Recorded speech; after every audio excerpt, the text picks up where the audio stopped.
예. 지난주 일본이 후쿠시마 오염수를 방류했고 중국은 일본산 수산물 수입을 전면 금지했습니다. 중국과 일본, 일본과 중국 두 나라 사이에 설전도 벌어지고 있고 중국 내에서는 지금 반일 감정이 격화되고 있다는 보도가 나오고 있는데 지금 현지 분위기가 어떤지 좀 짚어보도록 하겠습니다. 중국 정법대의 문희련 교수 화상으로 연결돼 있습니다. 교수님 나와 계시죠? 네, 안녕하십니까. 교수님이 지금 베이징에 계시고 거주하시는 곳 근처에 일본 대사관이 있다고 들었습니다. 그런데 최근 보도를 보니까 중국인들이 그 대사관에 돌을 투척하기도 했다는 보도도 나왔는데 분위기가 그만큼 심각하다고 봐야 됩니까?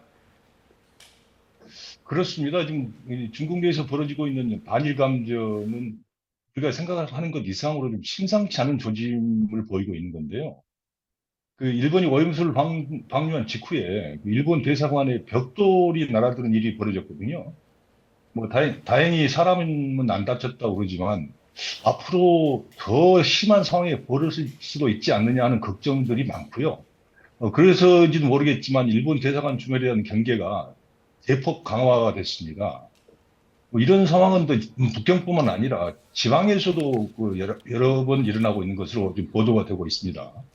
특히 이제 일본인 학교를 상대로 계란이나 돌을 던지는 일도 있고, 특히 이제 중국에 있는 일본 공관이라든가 기관, 그리고 학교를 상대로 이렇게 항의 전화를 걸어가지고 정상적인 업무가 진행이 안 된다고 일본 사람들이 호소를 할 정도로 지금 굉장히 감정이 격화되고 있는 것은 분명한 것 같습니다.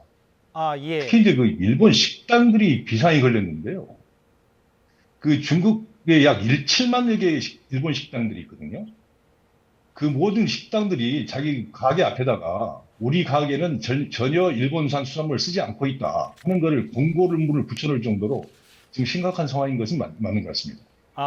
그렇군요. 그런 분위기가 읽힌다는 말씀이시고 그러면은 결국에는 최근의 보도 내용들, 그러니까 중국인들이 일본산 제품 불매 운동을 한다거나 일본 정부가 자국민들한테 중국에서 말할 때는 일본어를 크게 말하지 말라 이런 경고를 하기도 했다는 그런 보도들. 이런 보도들은 교수님이 설명해 주시는 맥락 속에서 보면 과장된 측면이 있는 게 아니라 실제 상황을 비교적 정확하게 반영하고 있는 내용들이다. 이렇게 봐도 되겠습니까? 제 개인적으로는 지금 나오고 있는 보도는 비교적 사실에 가깝다라고 느끼고 있는데요. 사실 중국에서 반일 시위가 가장 극심하게 벌어졌던 건 2012년입니다. 그때 일본 정부가 senkaku 열도, 중국어로는 듀아이다라고 하는데요. 국유화를 발표하면서 중국 전역에서 격렬하게 시위를 했거든요. 그 당시에는 일본 자동차에 돌을 던지는 것은 물론이고, 자동차를 불태우는 상황도 벌어졌고, 또 중국에 있는 일본 기업들을 공격하는 일도 있었습니다. 근데 지금 상황으로만 본다면 2012년 정도까지의 상황은 아니지만 상황이 악화된다면 그런 일이 벌어질 수도 있지 않느냐 하는 우려가 나오는 것은 분명합니다. 그렇게 10년 전의 그런 상황과 비슷해질 수도 있다. 이런 우려를 지금 말씀을 주셨는데 그럼 이런 반일 분위기가 어떤 배경에서 비롯한 것인가? 물론 오염수 방류가 가장 결정적인 계기가 됐다고 할 수 있겠습니다만 아무래도 다른 부분도 복합적으로 작용했다고 봐야 할 것 같은데 이 부분은 어떻게 분석하고 계십니까? 저는 두 가지 측면이 있다고 봅니다. 하나는 민족 감정이고요. 또 하나는 방금 말씀하신 것처럼 중일 간에 벌어지는 지정학적인 경쟁인데요. 가장 큰 이유는 저는 민족 감정이라고 봅니다. 과거 일본이 중국을 침략하면서 양국 간에 8년간 전쟁을 하지 않았습니까? 그래서 일본에 대한 국민 정서가 안 좋은 것은 사실이고요. 그러니까 지정학적인 라이벌이라는 관계도 굉장히 중요한 요소로 작용을 하고 있는 것으로 보이는데요. 최근에는 일본이 미국과 손을 잡고 중국을 포위하고 압박하는데 앞장서고 있다고 중국 사람들이 믿고 있거든요. 그래서 때리는 시어머니보다는 말리는 시누이가 더 밉다고 미국보다는 일본을 더 미워하는 정서가 아주 만연되어 있습니다. 그래서 특히 이제 중국이 국가 GDP 총 규모 면에서 일본을 앞선 게 2010년인데, 2010년 이후부터 일본이 중국을 견제를 더욱 강하게 하고 있다. 특히 최근에는 미중 간 대결이 격렬해지면서 일본이 그 틈을 타서 중국 대륙에 열을 올리고 있다라고 일본 중국 사람들은 인식을 하고 있어서 이 두 가지 요소가 가장 크게 작동하고 있는 거 아닌가 저는 그렇게 생각합니다. 아, 예.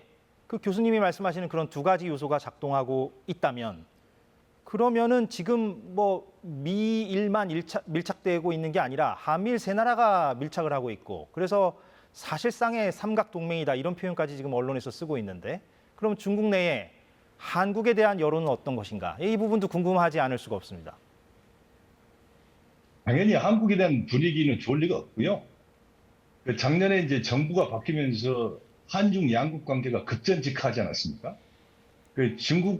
중국인들의 입장에서 보면 한국이 완전히 친미 반중으로 돌아섰고 한미일 삼국 협력이라는 것도 북한을 이유로 들고 있지만 사실상 중국을 겨냥한 거 아니냐. 그런데 거기에 가장 앞장서 있는 나라가 한국이다라는 인식이 아주 팽배합니다. 다만 지금 이제 그 오염수와 관련해서 한국 내에서 벌어지고 있는 반대 시위에 대해서는 굉장히 우호적인 보도를 하고 있습니다.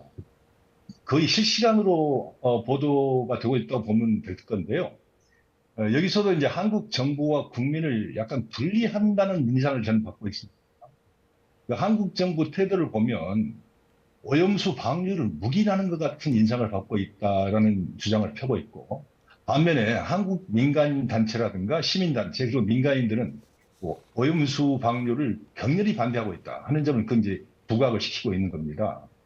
그렇게 보시면 크게 틀리지 않을 것 같습니다. 아, 예.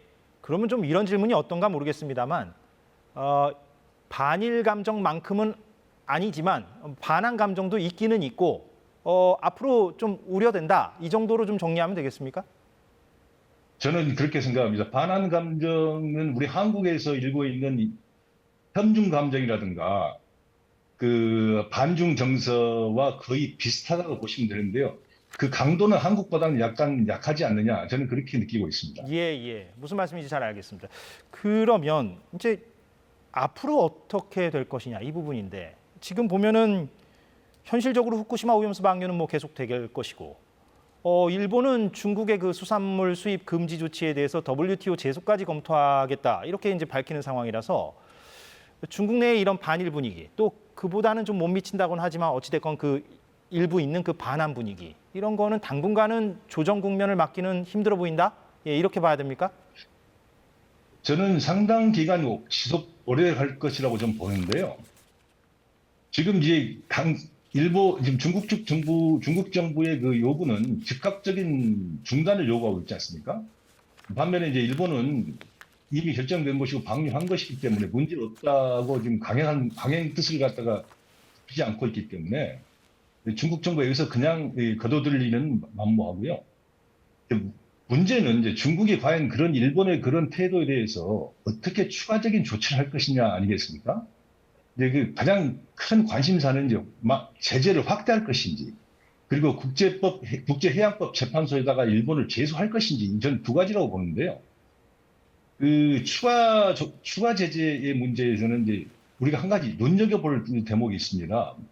중국 정부는 추가 조치를 취하겠다고 공식적으로 발표를 하지 않았지만, 그 중국 정부가 수산물 전면 금지를 발표한 동시에 홍콩 마카오도 그 제재 조치를 발표를 했거든요. 그러면 사실상 홍콩 마카오 역시 중국 정부와 협의를 거쳐서 그 제재 조치를 발표를 했을 건데 그 마카오 제재를 들여다보면 수산물 외에 야채라든가 과일, 농산물이 다 포함되어 있고 유류도 포함이 되어 있습니다. 이야기는 만일 상황이 계속해서 악화된다면 중국 정부 입장에서는 농산물도 포함시킬 수 있다는 것을 강력하게 시사해 놓은 거 아닌가. 예고편의 성격이 강한 거 아닌가. 저는 그런 생각이 들고요. 또 하나는 이제 그 국제해양법에 제소할 것인지 여부인데, 국제해양법 제소는 지금 보면 이제 그 가능성은 별로 없어 보입니다. 왜냐하면 중국 정부의 설명은 국제해양법에 제소하게 되면 그 제소하는 나라가 그 모든 거증 책임을 다 져야 되는데